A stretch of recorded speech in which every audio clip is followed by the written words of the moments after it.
The Trumpet of the Swans.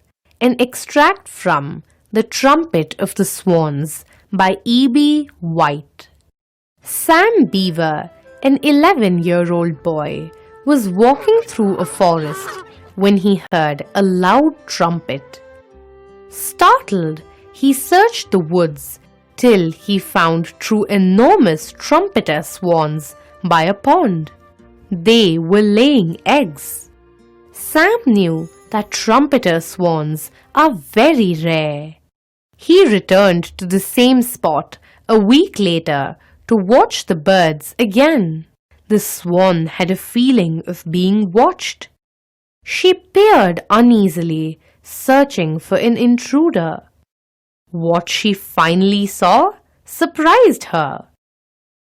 "There is a boy on that log," the swan whispered to the cob.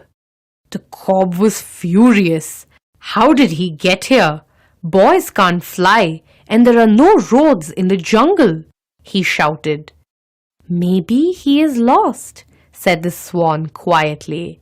"Anyway, he is just observing us." For the next hour, the cob paddled watchfully. Sam sat on the log, spellbound. The swan gazed proudly at the 4 eggs at the bottom of the nest and settled herself to keep them warm. The cob sailed around to keep her company and protect her from the fox that he had heard barking on some nights. The swan stayed in the nest, warming the eggs through sun and rain. The weeks went by. One warm afternoon, the swan felt very thirsty. Pushing some loose feathers around the eggs to keep them warm, she entered the water to take several quick sips. She waddled out onto a grassy bank and preened her feathers.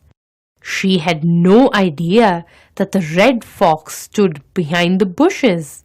"Look out!" the cob trumpeted. "The fox is creeping toward you." But just then, a stick hurtled through the air and struck the fox, and out stepped Sam Beaver. Sam had driven the fox away. "Ho-ho! Ho-ho!" said the cob. "Ho-ho!" replied the swan. The pond rang with their sounds of victory and gladness. A thrilled Sam sat down on a log. The cob swam over towards Sam, climbed out, and looked at him in a friendly way. The birds now realized that Sam was their friend.